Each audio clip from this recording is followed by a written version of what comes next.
hakikate sebenare kiblat iku ingkang pundi.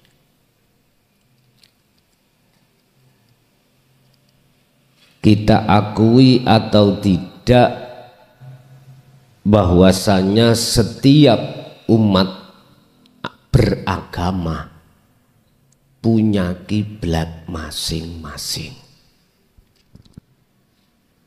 Kiblat itu apa? Lambang.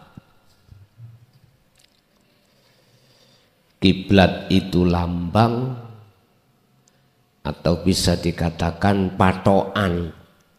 Apa patokan bahasa Indonesia nih Pak? Ya perkara sing didep lho ngoten lho. Kiblate wong Islam berarti Ka'bah. Kiblatnya orang selain agama Islam beda-beda. Apakah ini yang disebut kiblat yang sebenarnya? Bapak Ibu berkenaan dengan hal itu, monggo dibuka di dalam surat Al-Baqarah ayat 150 terkait penghadapan kiblat. Bismillahirrahmanirrahim. Wa min haitsu kharajta fawalli wajhaka syatrul masjidil haram. Dimanapun Anda mengarah, dimanapun Anda keluar, Muhammad, dari arah manapun kau keluar, ya fawali, hadapkanlah wajhaka ing wajah siro satrol masjidil haram ing arahe masjidil haram. Artinya apa Pak? Dari penjuru manapun secara syariat jenengan sholat wajib fawali wajhaka satrul masjidil haram. Masjidil haram kan masjid Pak ya, Baitullah. Ka'bahnya di tengah-tengah masjidil haram. Dulu sebelum kiblatnya di Masjidil Haram itu di Baitul Maqdis, pun di Palestina. Baitul Maqdis nih, nggih Pak. Sing tahu mriko lho. Zaman Rasulullah dipindah Allah. Masjidil Haram. Artinya secara syar'i yang ada di utara Ka'bah sholatnya ngadep ke selatan. Yang di timur Ka'bah seperti Indonesia menghadap ke barat. Begitu seterusnya. Muhammad, dari mana kau keluar? Fawali wajhaka sadrul masjidil haram. Arahkan wajahmu ke arah masjidil haram. Iku syariatnya Pak. Mungkin tahun 2004 Pak, saya buktikan kiblat itu dari apa bahannya?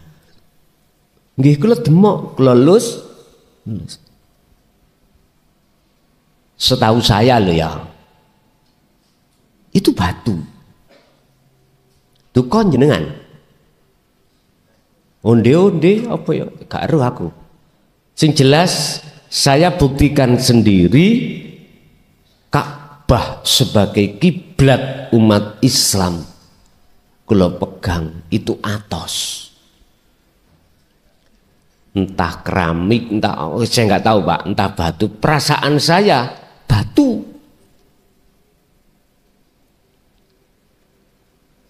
Apakah ini yang disebut kiblat yang sebenarnya?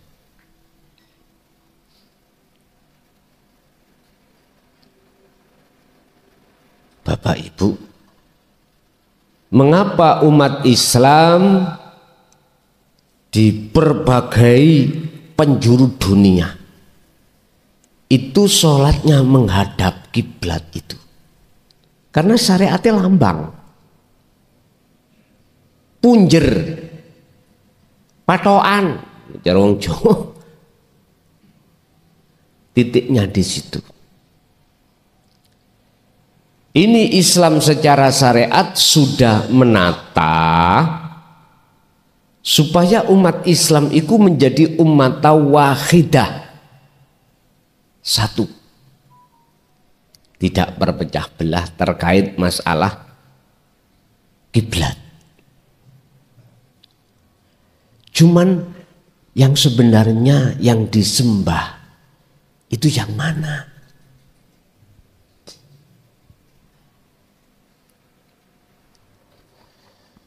Wa haitsuma kuntum, wa haitsuma kuntum, dan dimanapun kau berada, ya fawallu, mongko arahkanlah, condongkanlah kamu sekalian wujuhakum ing wajah kamu sekalian satrohu ing arah ini. Apa? Masjidil Haram. Ini nanti saya membahas Masjidil Haram atau kiblat secara hakikat, biar umat Islam itu tidak menyembah batu hakikate.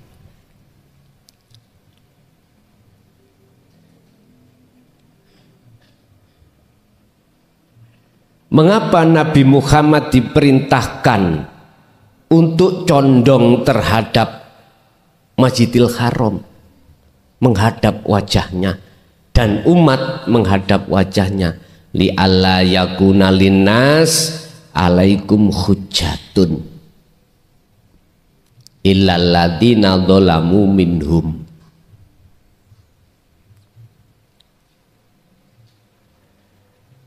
Di situ krono arae diperintahkan untuk menghadapnya.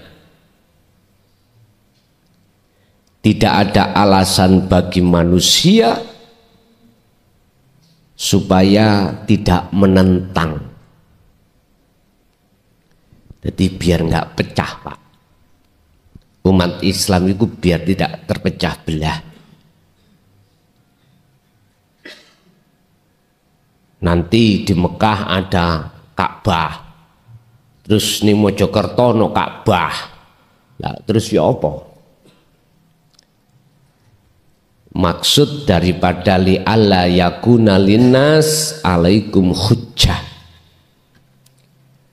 supaya tidak terpecah belah, jadi satu secara syar'i. Tapi ilal ladzina dzalamu minhum, kecuali mereka yang dolim. Wong sing dolim iku wong sing ndi? Cara syariate jelas. Orang yang tidak mencondongkan dirinya terhadap kiblat di Masjidil Haram, syariate. Saya tidak menuduh agama lain, tidak. Oleh sebab itu fala takhshawhum, mongko ojo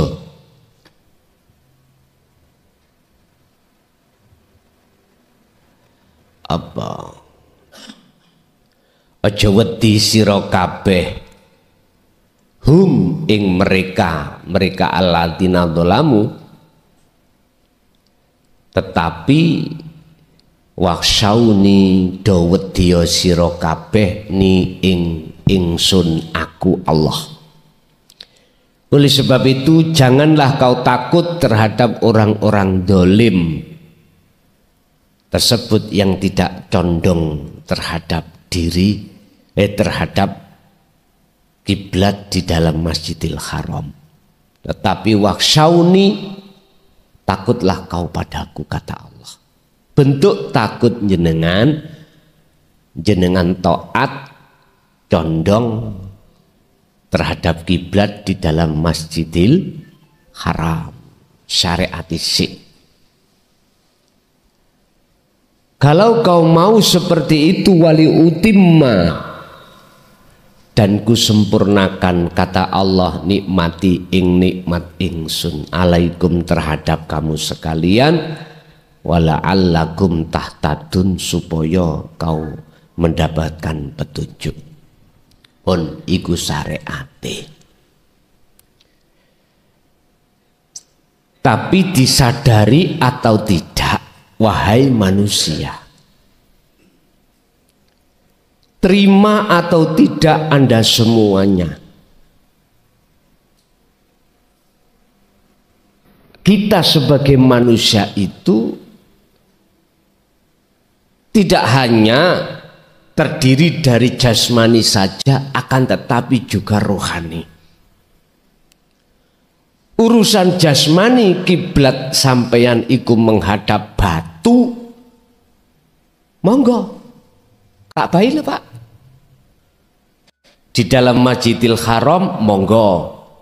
Itu secara syariat memang ditata supaya hujjah, hati satu poros. Tapi ruhaniyahmu harus tahu sebenarnya kiblat yang di dalam Masjid Haram itu yang mana.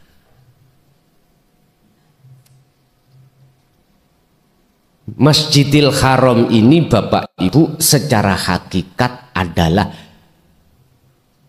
jagat hati.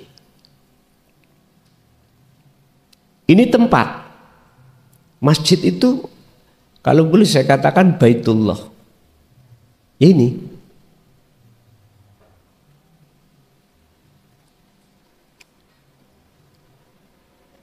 Masjidil Haram atau Baitullah, rumah Allah,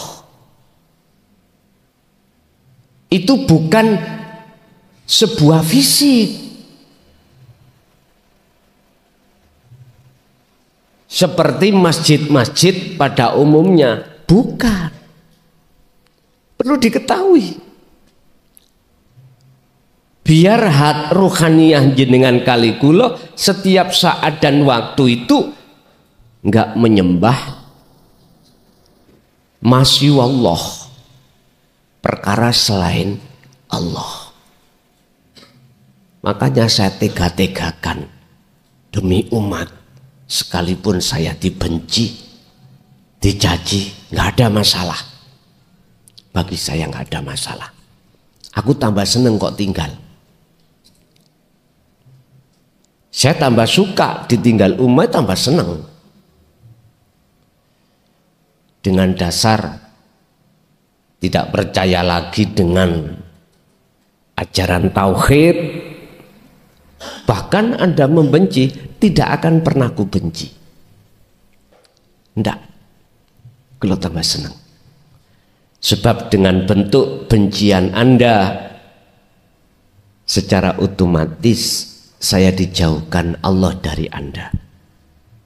Tatkala aku dijauhkan dari Anda oleh Allah, itu bentuk keringanan saya.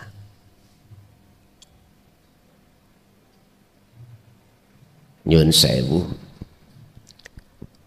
cara akal jenengan gendong wedhus sak pintal kaling gendong kapuk sak kilo abot pundi, Pak?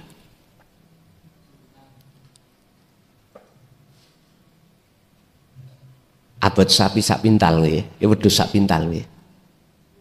Terus dikongkon melaku.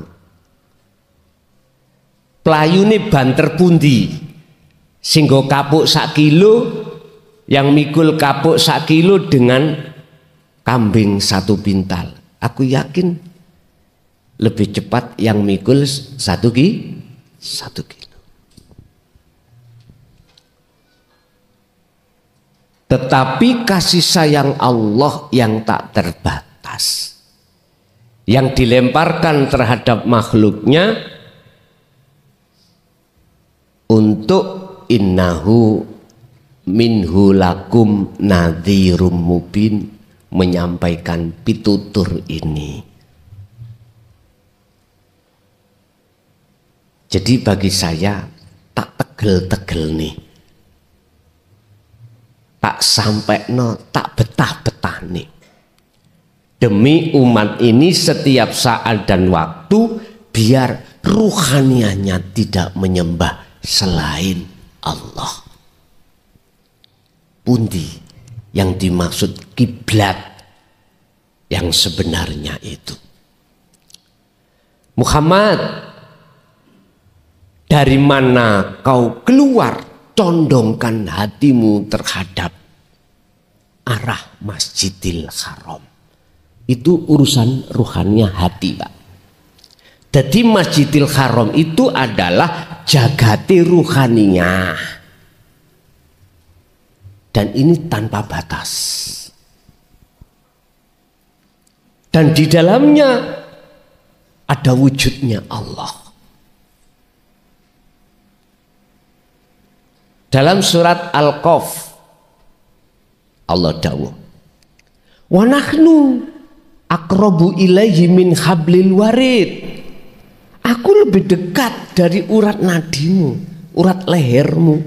Itu maksudnya di Masjidil Haram. Hakikatnya Masjidil Haram adalah hati, jagatnya hati panjenengan. Apakah hati yang dimaksud di dalam tubuh jenengan? Bukan. Kalau dimaksud hati dalam tubuh jenengan, maka Ihya berbicara Imam Ghazali. Dalam tubuh manusia itu ada segumpal daging. Jikalau daging itu benar, benarlah semuanya, baguslah semuanya. Jikalau daging itu rusak, maka rusaklah semuanya. Apa segumpal daging itu? Wahuwa al-qalbu, hati. Tapi bukan hati yang seperti hatinya ayam, hatinya kambing, sapi yang kemarin jenengan dahar itu. Bukan. Al-qalbu ay ar-ruh. Niki bab masalah ar-ruh. Itu ekstrim, Pak. Ekstrim banget.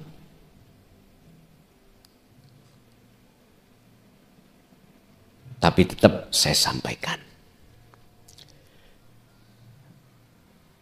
Di dalam jagatnya hati yang disebut Masjidil Haram, wajib si ruh itu menghadap, urip di dalamnya.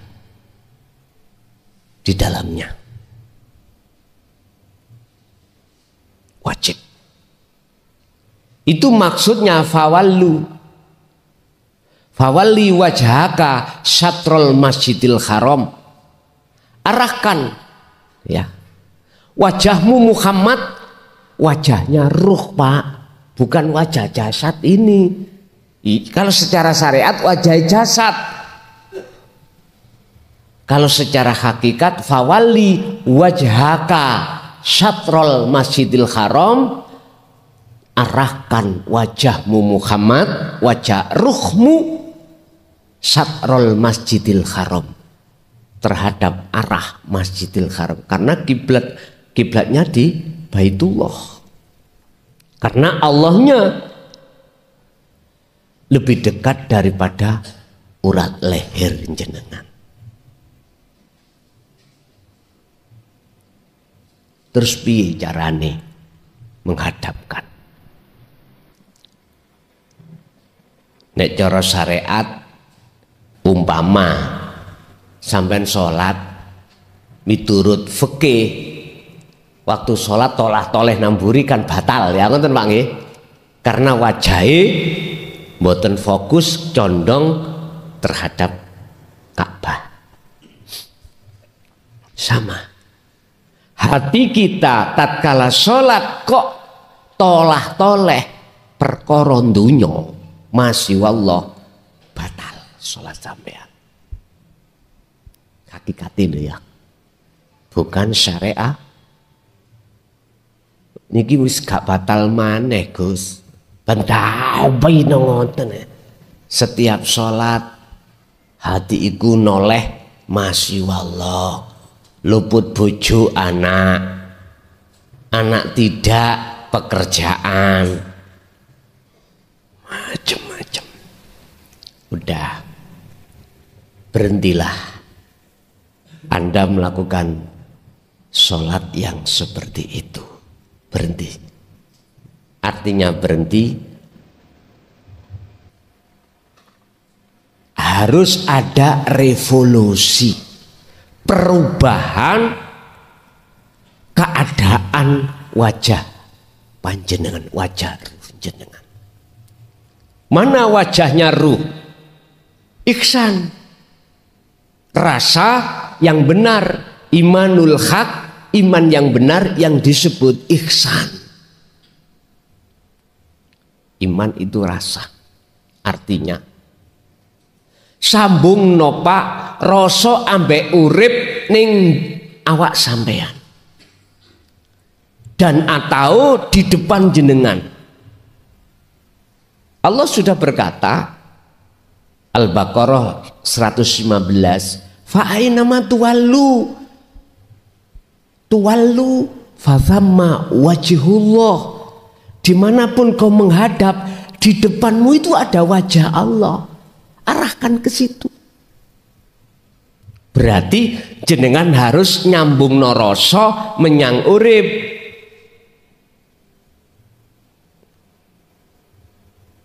Prakteki ya napa? Ngeten.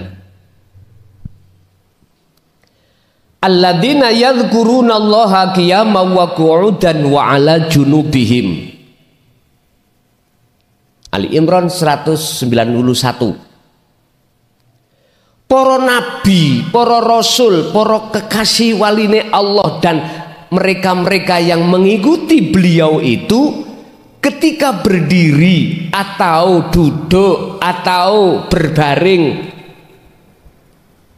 melepaskan akal ini dari urusan dunia, disertai hati jenengan ini pelepasan faktulu anfusakum, melepaskan rasa iman keakuan kita yang sholat,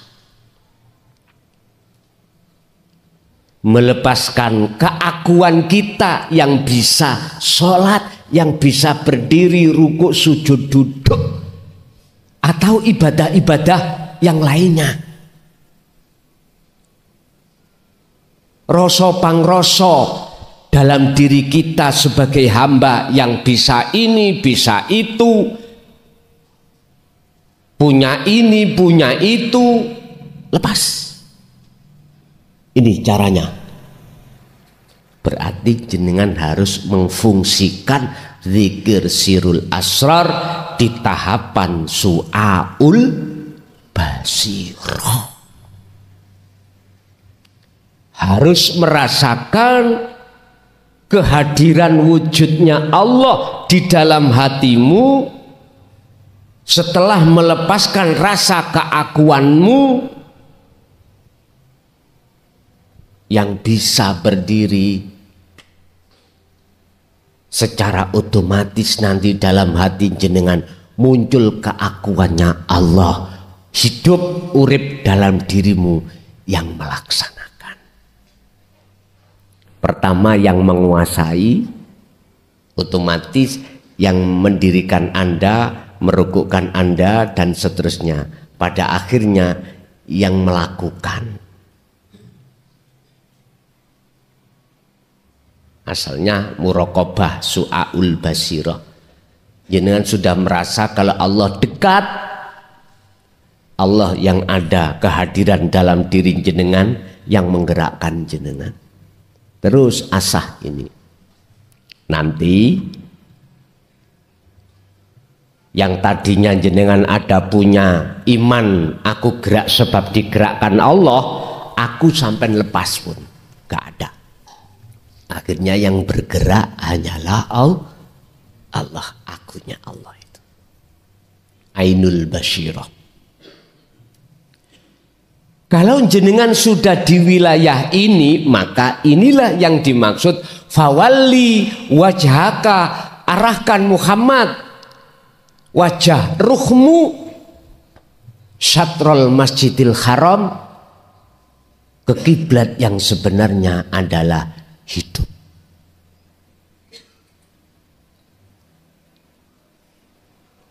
Yes. Nggak bisa gak mengarah, Pak. Mesti mengarah. Ya inilah Rob yang dimaksud secara umum, Tuhan wujudnya. Ini persoalan ruhania, Pak, bukan jasmania. Persoalan ruhania. Dan inilah yang dimaksud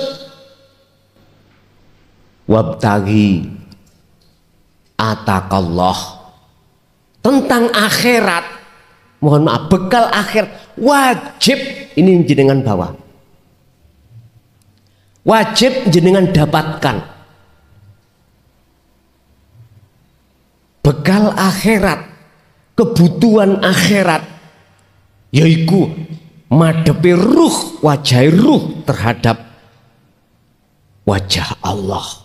Inilah sebetulnya yang disebut bekal akhirat. Urusan dohir aktivitas apapun monggo,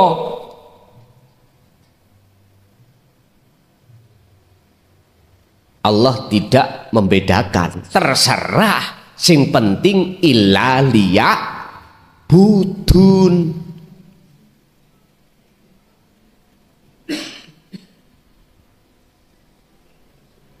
Niki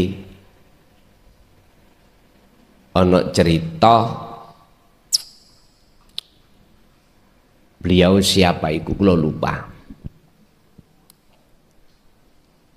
kalau nggak salah Imron apa Nabi Ibrahim, saya lupa. Ini ayatnya, Pak.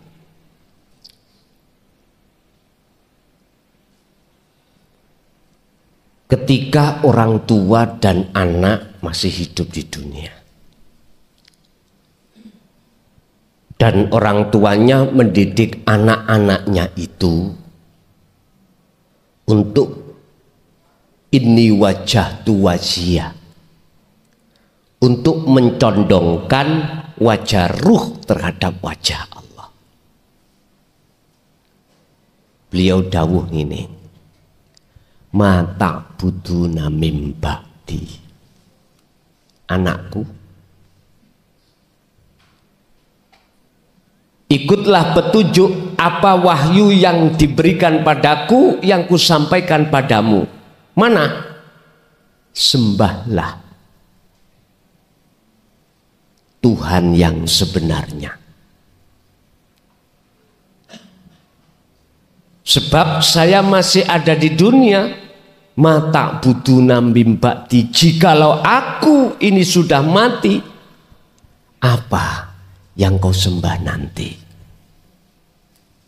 Mata buduna mimbakti, weh anakku, apa nak yang kau sembah setelah nanti aku mati? Itu bahasa beliau. Karena orang tua ini mendahulukan urusan akhirat.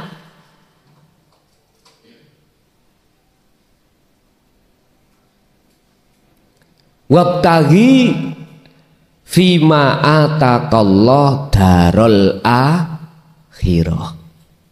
Al-Qasas 77. Carilah bekal akhirat. Di depan loh Pak ini. Ayat ini meletakkan posisi akhirat itu di depan. Lalu wala tansa nasibaka minad dunya, dan jangan kau lupakan bagianmu di dunia. Pertanyaan dari sisi balago mantek, dari sisi bahasa, ada apa akhirat delengar di depan, diletakkan depan. Mengapa ayat ini kok gak yang dunia diletakkan dahulu di depan? Ini kita harus peka.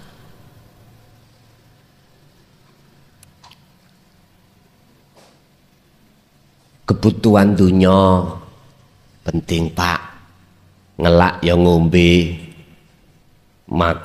lapar ya makan, dapat makan ya kita kerja,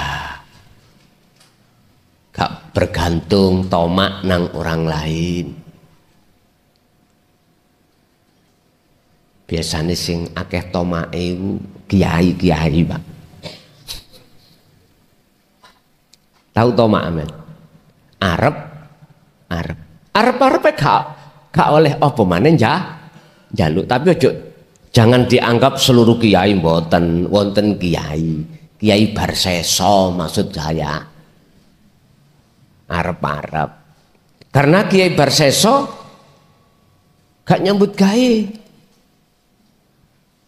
ngelola yayasan, santrine ribuan Pak.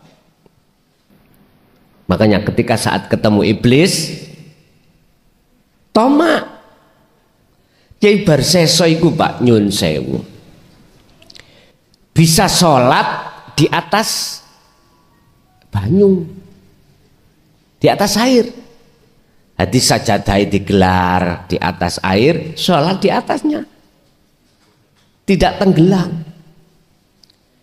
Tapi ketika saat melihat iblis sholat itu di atas daun, kaget. Waduh, iki luweh ekstrim. Akhirnya Kiai Barseso minta karomah yang lebih tinggi ke iblis itu.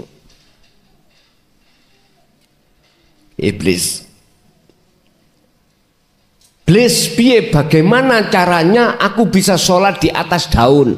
Oh gampang, tapi kamu harus nganut aku. Bahasa syariat, tinggalan sesembahamu, tinggalan sholatmu, tinggalan aktivitas umpama secara syariat ya, sholat, zakat, poso, haji, kuat tinggalan. Hakikatnya tinggalan sesembah yang sebenarnya, karena ingin karomah, otomatis Pak diajari oleh iblis karomah. Sebagian ulama mengatakan beliau itu matinya dalam keadaan su'ul khotimah. Ngapunten ingkang kathah, urusan kebutuhan jasmani atau dunia saya nggak ngajarkan. Jenengan sudah tahu sendiri, yang penghasilannya di pasar monggo di pasar, di sawah ladang silahkan, di tambak silahkan, di laut silahkan, di PNS silahkan, apapun silahkan. Tapi satu, jangan kau lupakan akhiratmu di situ. Terus caranya saya mendapatkan nilai akhirat bagaimana? Padahal iki kerja, padahal ini makan, mudah. Kembalilah pada surah Al-Baqarah tadi. Fawalli wajhaka syatrul masjidil haram. Condongkan hati jenengan lewat rasa nyambung menyang urip ning awak sampean. Wis gampang. Lepasan dulu rasa pangrasa keakuan kita yang bisa ini, bisa itu, punya ini, punya itu, lepas. Habis itu akan muncul dengan sendirinya dalam hati jenengan hidup kang sejati, Allah kang sejati, yaitu yang tidak bisa kami sebut namanya. Bila mana aku sebut namanya, ikut surat Toha ayat 14, innani anallah, sesungguhnya saya itu Allah. Maksudnya ingsun yang muncul dalam diri jenengan ini bukan makhluk tapi Allahnya. Lah makhluknya lepas, nggak ada. Baik wujudnya, baik irodahna, kudrat, ilmu, hayat, sama basornya lepas. Inilah Pak yang dimaksud fawali wajhaka satrul masjidil haram. Di samping ayat iku Allah perintahkan terhadap Muhammad juga terhadap jenengan. Wa haitsuma kuntum fawallu wujuhakum satroh. Lah ini niki ayat perintahnya terhadap jenengan kali kula. Dimanapun jenengan berada, apapun aktivitas jenengan,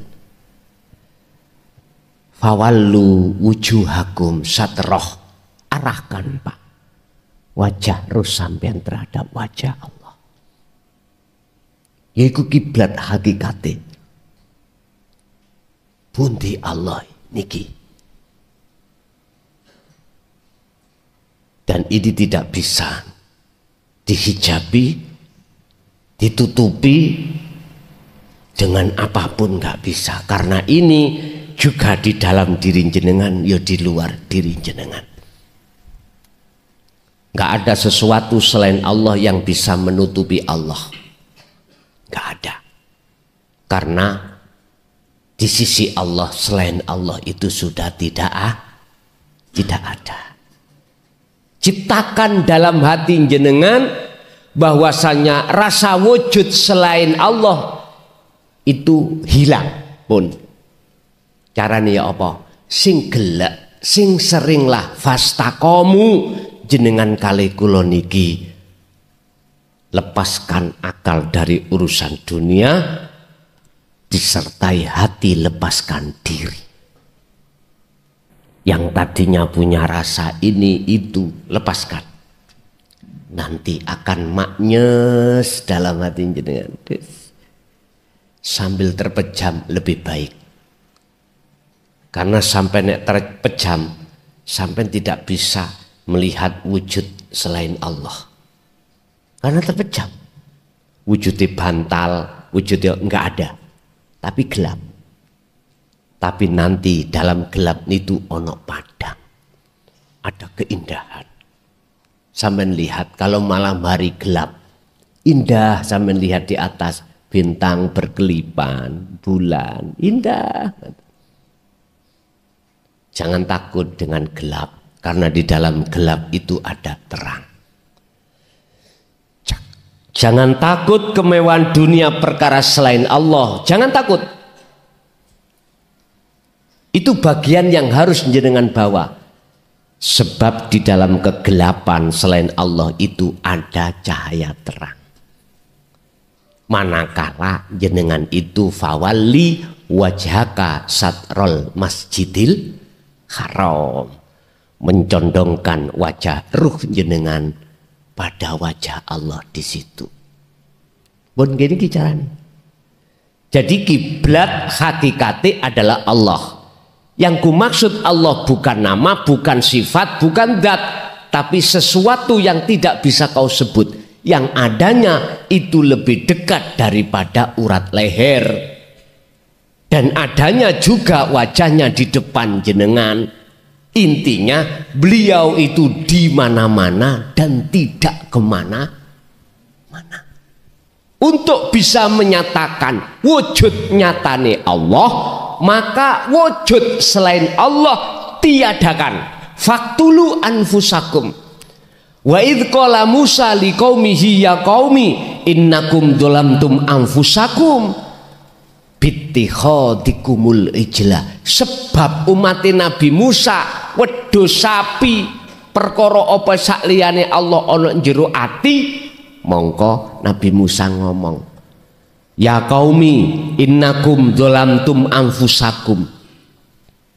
Wahai kaumku, kau itu sebenarnya mendolimi Allah. Kau menjadikan sesembah selain Allah dalam hatimu. Mana buktinya? Bittikhadikumul ijlah. Al-Baqarah 54. Dengan bentuk di dalam hatimu ada wedhus, ada anak sapi. Anak sapi kalau dibiarkan nanti jadi sapi. Nek wis dadi sapi, jare wong Islam bulan Dzulhijjah harus disembelih. Pak, sampean tumona sapi kuntek. Halo.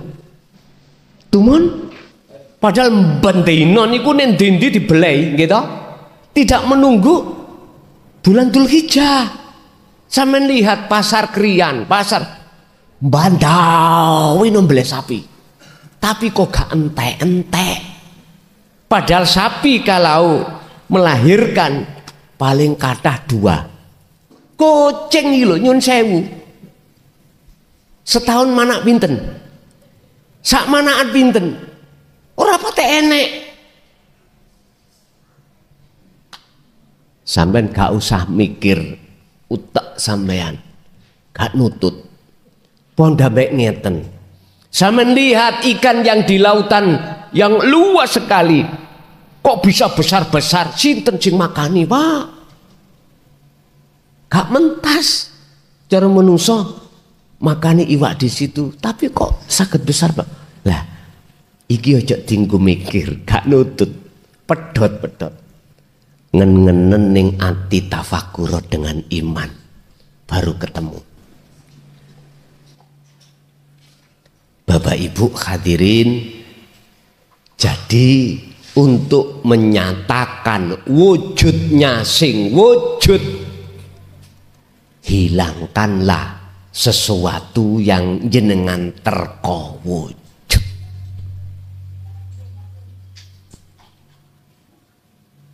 Siapa? Ya kita, makhluk ini. Sebab sepanjang selain Allah dalam hati kita ada iman itu wujud, ya niki sing nutupi ati sampean kali kula. Sehingga sampai kapanpun Allah tetap gaib, Allah tetap gelap, sing padang, sing ketok, sing nyoto iku selain Allah. Ingat Pak, dalam surat Al-Isra ayat 72 kita menangis. Allah mengancam kita, barang siapa saat di dunia hatinya masih buta terhadap Allah, artinya Allah si peteng gelap, maka di akhirat pun juga begitu kita. Kebalikannya, jikalau di dunia Allah itu sudah nyata, Anda sudah sampai tingkatan makrifat, sudah makrifatullah, maka di akhirat pun juga begitu. Anda akan tidak tersesat. Berarti roh itu tersesat dan tidaknya roh tergantung roh iku wis ketemu kiblat sak temene kiblat apa durung. Nek pun ketemu kiblat sak temene kiblat yang disembah tiap saat dan waktu, maka Allah dawuh tadi, wali utimma nikmati alaikum wala allakum tahtadun. Kusempurnakan nikmatku. Apa nikmati? Ketemu Allah. Disempurnakan, Pak. Berarti jenengan iki tidak hanya mendapatkan bagian dunia, lebih-lebih jenengan juga mendapatkan bagian akhirat. Kesimpulannya kiblat secara syariat ya ning Mekah Masjidil Haram berupa batu kotak 4 itu. Secara syariat umat Islam wajib menghadap ke sana jasate. Lah ruhnya bukan menghadap kiblat batu itu, tapi harus menemukan kiblat yang sebenarnya kiblat. Itulah Allah Subhanahu wa taala. Allahu khalaqakum wa ma ta'malun. Dialah yang menggerakkan jasadmu. Dialah yang menciptakan jasadmu. Wa ma ta'malun, dan apa yang muncul dalam diri jenengan, apakah melihat, mendengar, berucap, bau, apapun yang timbul dari itu sebetulnya datangnya dari Allah. Hati jenengan kali kula niki laksana patung sing ora iso apa-apa. Biar bisa apa-apa, Allahnya unjul no. Bahasa syariat dipasanglah wanafahtu, dan kutiupkan rohku. Pun Bapak Ibu, kuncinya silakan jenengan secara jasmani sholat menghadap kiblat secara syar'i, tapi hati jenengan harus menghadap pada hidup. Dan hidup gak jauh di Mekah sana, dalam diri jenengan, di depan diri jenengan. Makanya tadi saya katakan cara prakteknya, lepaskan akal dari urusan dunia, disertai dibarengkan hatimu melaksanakan sirul asror. Berarti lepaskan rasa pengakuan diri yang bisa sholat.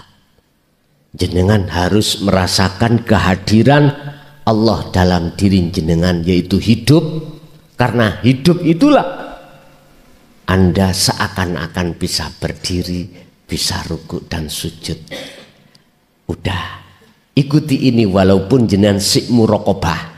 Masih ada dua, masih ada yang menyembah dan yang disembah. Enggak apa-apa, ikuti terus. Nanti jenengan akan masuk dalam wilayah yo aku iki sing nglakoni. Aku sapa? Aku Allah. Wis iki makom mentok jami. Gendeng-gendeng Pak sampean ngenten. Pasti gendeng. Sing gendeng iku ati sampean. Gendeng nang Allah moh pisah. Moh pisah. Bila mana belum sampai di situ, Syekh Ibnu Athaillah dawuh, la tatruk adzikra li adami hudurika ma Allahi bihi. Jangan pernah kau tinggalkan dzikir sirul asrar, dzikir rasa itu tadi. Jangan, sekalipun dzikirmu itu belum sampai hudur keesaan Allah, gak apa-apa, teruskan. Teruskan. Karena aku sudah berjanji, kata Allah, siapa yang di dalam hatinya ada harapan, keinginan untuk bertemu aku, kata Allah, maka Allah sendiri berjanji dalam waktu yang sudah ditentukan pertemuan itu mesti terjadi. Al-Ankabut ayat 5. Itu janji Allah.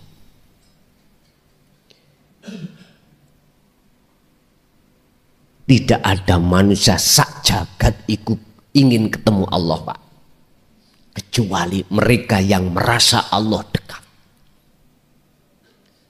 Umat manusia seluruh dunia tidak ada yang ingin bertemu Tuhan, gak ada, kecuali mereka yang merasa Tuhan itu sudah dekat.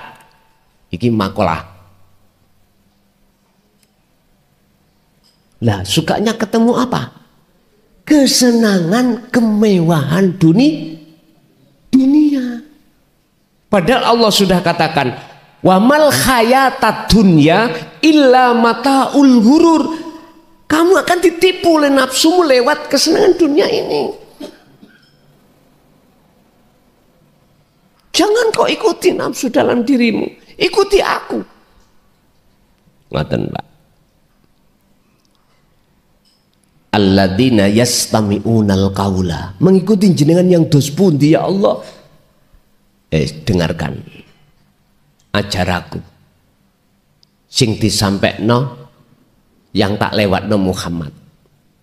Alladzina yastami'unal qaula, akhirnya mereka lah Pak yang mendengarkan lalu beriman, tidak hanya beriman, wayattabi'una ahsanahu, mengikuti petunjuk-petunjuk di dalam ilmu itu. Cara zikir bagaimana untuk sampai pada Allah, cara makan bisa ketemu Allah bagaimana, cara sholat bisa ketemu Allah bagaimana, petunjuk-petunjuk sudah dikasihkan. Tinggal jenengan ngelakeni mawon, ngelakoni maksudnya ya, tinggal jenengan menjalankan aja. Kuncinya cuma satu, faktulu anfusakum. Wis lepasen rasa ning ana ati sampean sebagai makhluk sing iso nyapo-nyapo lan duwe nyapo apa-apa. Lepasen. Akhirnya kalau muncul sing iso nyapo-nyapo iku urip. Sing duwe apa-apa iku urip. Walillahil masyriq wal maghrib. Semua milik Allah. Jelas. Kita itu Pak diwurui nafsu, disuruh ngaku. Nah disinilah persoalannya. Awal mula persoalan manusia itu semakin jauh pada Allah di sini, sehingga selalu terbiasa apa kata Allah yang di atas. Dek linci bedek kayak roh Allah nek ana ndukur. Padahal Quran itu nggak ada yang menyebutkan kalau Allah di atas jauh sana, nggak ada. Allah kalau berkata, wa idza sa'alaka ibadi anni fa inni qaribun. Muhammad, dalam Gusti, jikalau hambaku tanya ya terhadapmu tentang aku di mana, jawablah fa inni qaribun, sesungguhnya aku dekat.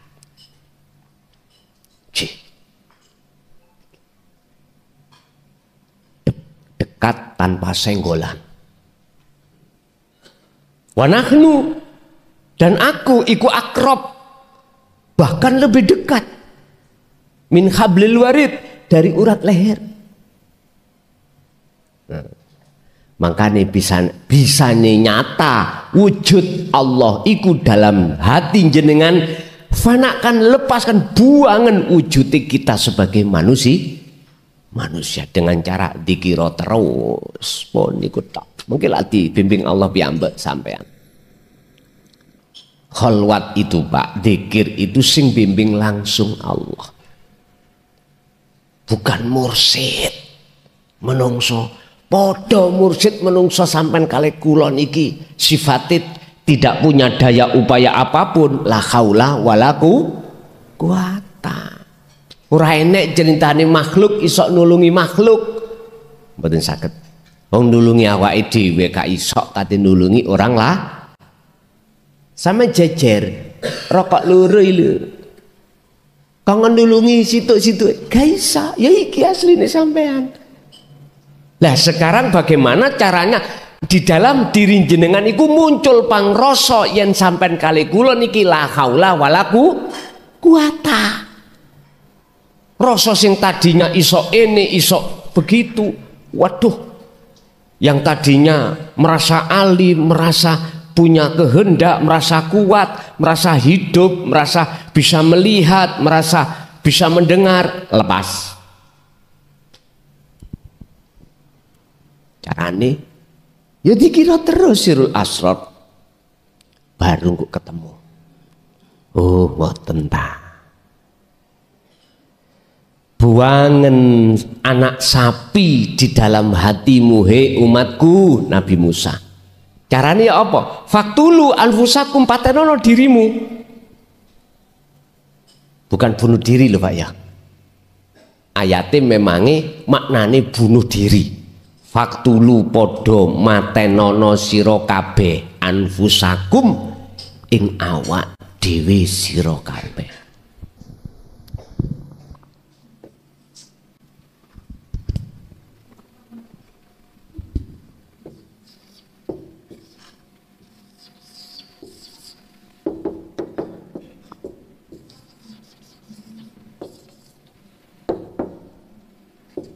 Faktulu anfusakum. Al-Baqarah 54. Patenono, do matenono sira kabeh anfusakum ing awak dhewe sira kabeh. Bukan bar ngaji muli golek tampar bunuh, bukan. Kholwato, dengan bentuk memakai dzikir sirul asrar, pangroso, baru engkau bisa mematikan keakuan jenengan. Iki lho maksudnya wonten mriku. Dzalikum khairul lakum inda bari'ikum. Itu lebih baik terhadap dirimu wahai umatku, kata Nabi Musa. Oh ngoten nah. Perintah faktulu iki fi'il amar Pak, menunjukkan jamak. Berarti sak temene atine wong iki akeh sing ora eruh kiblat hakikate, kebaan berhala, perkara selain Allah. Berhubung posisine umat ini hatinya itu menyembah selain Tuhan, ayat ini diturunkan. Asbabun nuzul faktulu anfusa, patenono kabeh iku. Ya wedhus, ya sapi. Patenono. Sama dengan gini, Pak. Berhubung omah sampean kotor, maka muncullah perintah dari orang tua kita untuk nyaponi Kok rumah itu bersih, gak mungkin akan muncul perintah membersihkan. Gak mungkin. Berhubung hati kita terkotori oleh perkara selain Allah, akhirnya jadi berhala kita. Maka faktulu anfusakum, bersihno bunuhun rasa keakuanmu sebagai makhluk yang wujud, yang apapun, yang bisa, yang memiliki, buang. Baru kok muncul rasa keakuane Gusti Allah. Pun niki mawon ingkang kula sampaiake.